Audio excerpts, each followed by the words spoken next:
What's up, mutants? Will here from 8-Bit Massacre, bringing you a review of my favorite horror film of all time, 1979's Phantasm. But before we get started, I got a special guest here who's gonna roll those drive-in totals for us. So, Joe Bob, take it away. The funeral is about to begin, sir. Let's look at those Love drive-in totals and light up this Yule log like a Cheech and Chong blunt. We have 7 dead bodies, 4 breasts, multiple cemetery aardvarken, grave robbing, forehead drilling, mineshaft plunging, disappearing fortune teller box, hooded dwarf gang attack, 2 motor vehicle chases with crash and burn, 1 ghost hearse, 1 drooling dwarf on ice, Aardvarkus interruptus with panty chewing. 1971 344 speed Barracuda disguised as a 440S Hemi-Cuda, but you can't fool a horror audience that knows it's muscle cars. Stiletto to the gizzards. Lethal flying silver spheres with retractable drill blades. Yes. 1 toothy slime creature. Dagger to the stomach. Attack dwarf. Fingers roll. Garbage disposal food. Dwarf foo. Quicksand foo. World premiere of the song Sitting Here One of the at best Midnight, parts. I'll get to Bill that. Thornberry, who also plays Big Brother Jody. Drive-In Academy Award nominations for Angus Scrimm as the tall man, the all-blooded mortician with a nasty secret, Michael Baldwin as the snoopy 13-year-old expert at casket concealment and finger hacking, Reggie Bannister as the ice cream vendor, and Don Coscarelli, the writer, director, producer, cinematographer, editor, for creating the longest running horror franchise one of my favorite directors of all time. 37 years of one continuous story. 4 stars. Joe Bob says, check it out. All right, thanks, Joe Bob. So as you heard, this film was directed by Don Coscarelli and stars Angus Scrimm as the tall man, Bill Thornberry as Jody, Reggie Bannister as Reggie, our future lead of the series, the 4-barrel shotgun toting ice cream vendor, and a Michael Baldwin as Mike. I discovered this film when I was fairly young, maybe around 10 or 11 or something. I actually was flipping through like on normal cable, and it was like on TNT. I was probably on, it was Monster Vision, possibly, by Joe Bob Briggs, who was playing it. I was flipping through, and there was the scene in part 2 where Reggie and Mike are in the hardware store building weapons and loading up a shopping cart full of like chainsaws and sledgehammers, and I was like, what is this? Is the coolest thing I've ever seen. So I seeked out all the films, and at the time there were only 3 of them, and I ended up getting them all and recording them all onto one VHS, and I would just watch all 3 as one film on that VHS. But this film is very unique, I feel. It feels just like you're watching like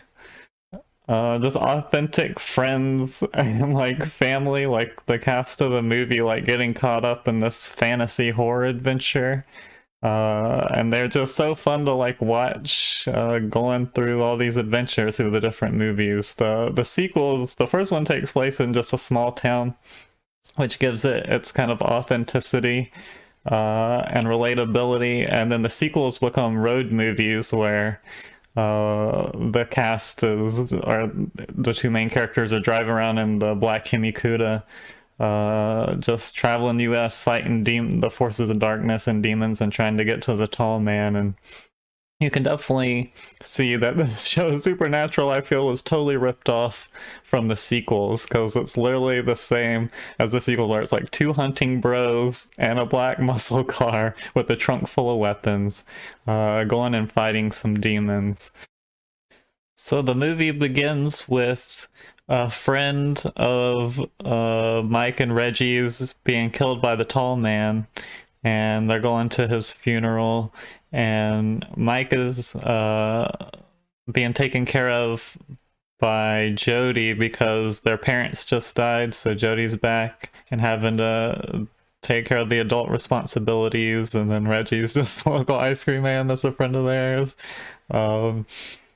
And Mike, because of the family, his parents just died, isn't allowed to go to the funeral. They're afraid it'll be like affect him too much, that he wouldn't be able to handle it or something. So Mike, anyway, he's a little badass. He can take it. He sneaks and is spying on the funeral anyway, but then he sees the tall man being up to some shenanigans and is like, starts feeling like something weird is going on.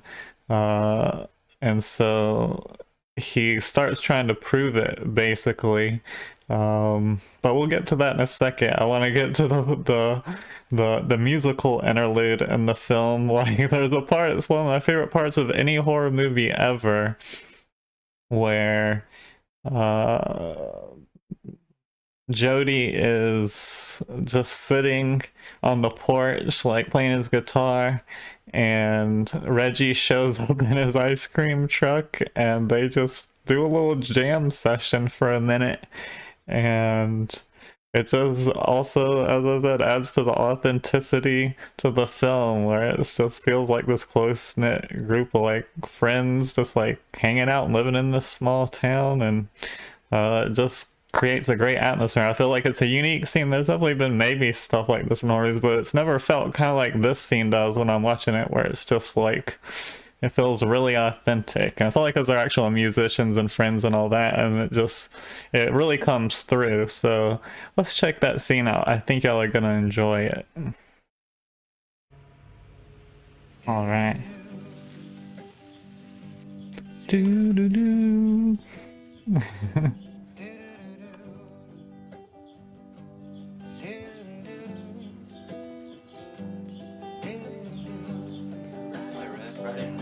Yeah, working on it.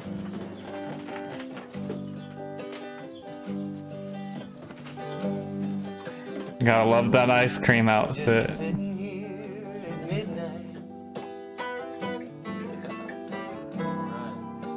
Sitting here till noon.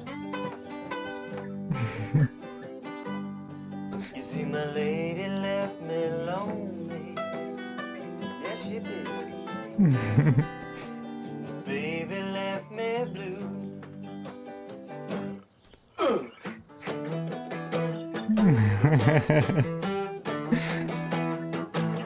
It just warms your heart. Like the whole beginning of the movie, it just kind of, it warms your heart, and you just really get into just hanging out with these guys, you know? Well played, guys, well played. What are you guys, Reggie? We're hot as love. Hot as love. So as Reggie and Jody are just chilling in the town, doing their thing, Jody trying to be a ladies' man, and succeeding, Mike is wanting to investigate the mortuary and see what the hell is going on. And that's where he first encounters, comes face to face with the tall man and his sentinels. And we get the most famous scene in the film, the Silver Sphere attack. Let's check it out. What's behind the door, Mike? What's behind the door? We'll get to that later.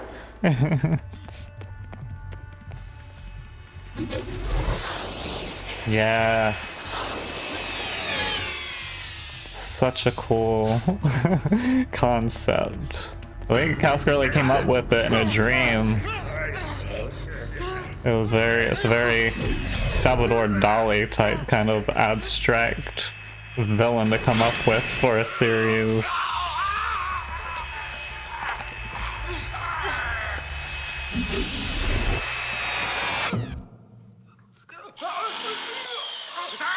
Here's where the fun begins.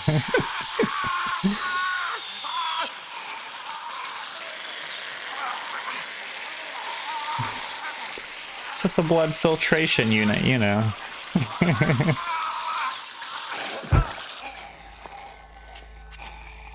Straight annihilated.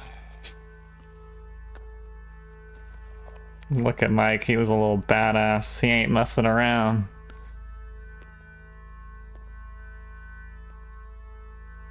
And here he comes face to face with Angus Scrim, the tall man.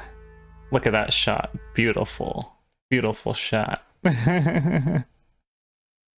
So Mike escapes the mortuary very narrowly, but takes a piece of the tall man with him. He uses that knife to good effect and gets one of his fingers when the tall man's hand gets caught in the door, and he grabs it to take as evidence, as proof to take to his brother, the cops, to get anyone to believe him. It's like, that's another thing that's like unique about this movie, is like the main character goes after evidence to get people to believe him. He actually like shows the evidence to Jody, and Jody just instantly is like, okay, I believe you, like, check this out, it's fantastic. And it's in that box. Yep.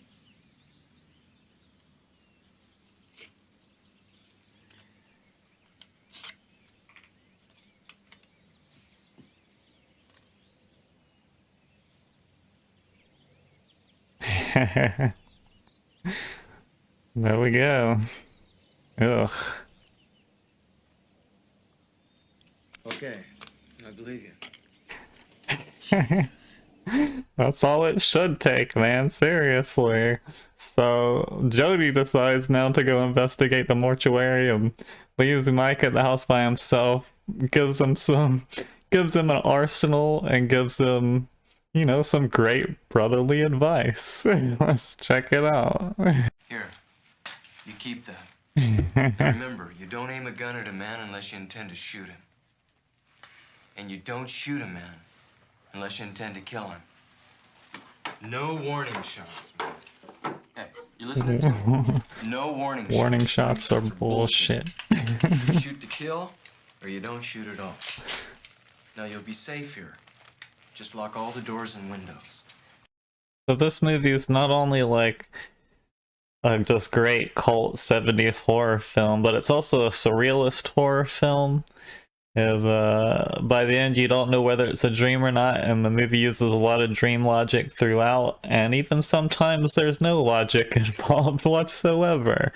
And so here's just a great scene where I don't know why this is supposed to keep the door from being able to open easy. I feel like Mike should be able to still open the door easy, and to get out, Mike goes full on MacGyver, the original TV show, to open the door, and it's like, none of this makes sense, and I feel like Mike would blow his fucking hands off, but I love this scene so much, and I would never not want it to be in the film. Like, this has to be seen to be believed, so let's check it out. Here we go. Trying to jam the door. Make it a little harder to open, but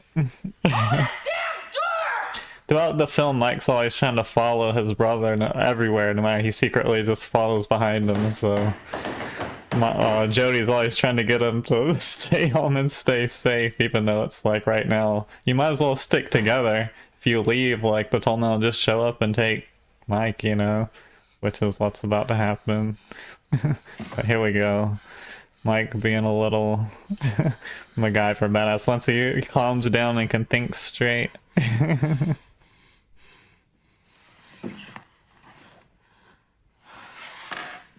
He's like, how could I utilize this in a very dangerous way to escape my bedroom?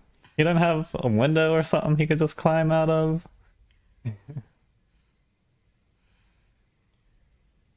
So I got it on the TV as well. Sometimes I'm watching it in the corner of the screen, and sometimes I'm watching it on the TV when I'm playing the clip.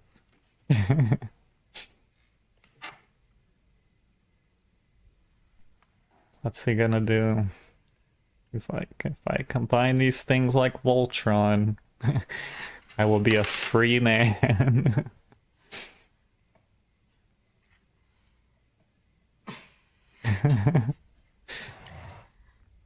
The thumbtack on the end of the bullet. I'd be afraid just to... This is hilarious.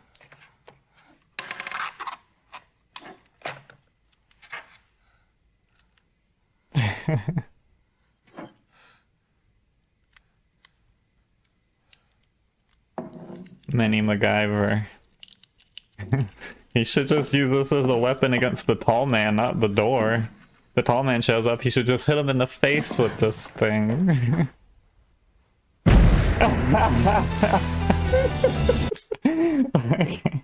There's the Himikuda, and you heard a little bit of the awesome music. The score to this movie is awesome. I talked about it in my vinyl record collection video I did on my horror vinyls, and this has a mix of industrial and ambient because it's very moody, and also just has a killer main theme, which that was a little bit of it you heard there. So immediately leaving the room, Mike gets taken by the tall man and thrown in the back of the tall man's hearse. And Mike... So let me say something about Mike real quick. Kevin McAllister, as much as I love him in Home Alone, he's got nothing on Mike. When you're a kid and you see Phantasm, it's like, of all the movies with little badass kids in them that are around your age, like, this is the one you want to be like. Like, Mike's just got some cool ass friends, like his big brother and Reggie, and then he just handles business on his own. Like, this is a great scene where he just does some fucking... some just badass action movie shit where he escapes this hearse and blows it up. He like dives out of a moving vehicle, he pulls out a pistol. It's just like, it's like, as a kid, like, this is a great horror movie that where you're just like, man, I want to be this kid. So check this out, Mike being a little badass taking on the tall man as he's trying to be kidnapped by the tall man. We get to hear some of that theme. Look at that.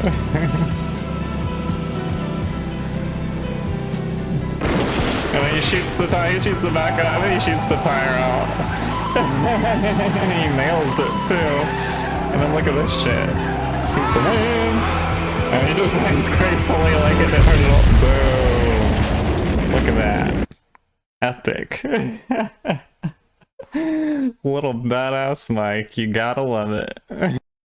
So in the final act of the film, we get a twist where there's another element to this film you might not have been expecting on the first time that you watch it, but it becomes a sci-fi horror. You find out it's been a sci-fi horror the whole time, actually. And you got these vibrational, like, resonance gates where these two poles vibrate at a certain frequency to create a gate between worlds. And so the tall man's world is through there, and, you know, it just gets pretty 2001: A Space Odyssey looking up in this bitch, as you can see.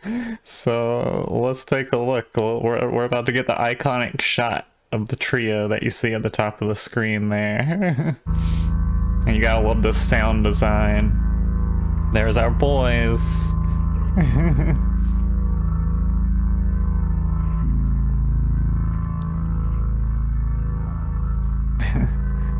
Rocking that bow tie and vest, Reg. Those barrels are full of the other minions. The tall man has two kind of minions that go out and do his bidding. There's the silver spheres, which are his sentinels, and then he's got these small dwarves that look like Jawas, basically, from Star Wars. It's basically the bodies he steals from the cemetery. He crushes them down to small size and turns them into slaves to go do his bidding out in the world, cause mischief. You catch that Dune reference? Don't fear. Put your hand in the box, don't fear. Fear is the mind killer, Mike. Then he ends up in the red world of the tall man. Pretty cool stuff. There's there's the parade of Jawas. God, I just grabbed him there.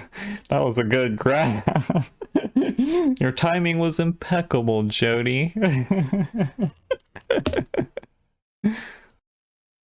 So this is the iconic shot of Reggie stopping the frequency of the vibrational tuning fork things, the game, and it shuts down the whole tall man's operation. He turns off the gate and all hell breaks loose.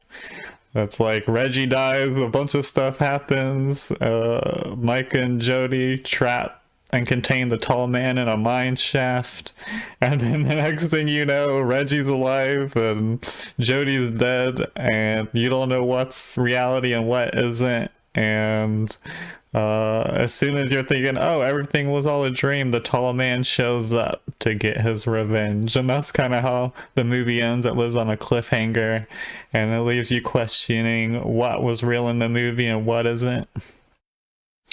I love this film, love it so much. You probably already know that. I stated that at the beginning. There's much more great parts in this film than what I showed you. I just want to show you some of my favorite parts or some funny stuff that I thought would entertain you guys. And I hope if you haven't seen it, even though I told you a lot about the movie, you'll still check it out, because the whole experience, I mean, you can just watch it over and over, and the whole series is great. I'm going to get to that really soon. I'm just going to do these one by one and share the whole series and have a lot of fun doing that with you guys. So I hope you enjoyed this. I hope you check out the film. Thanks for watching my channel. Like and subscribe if you've been enjoying this content, and I'll see you guys in the next video.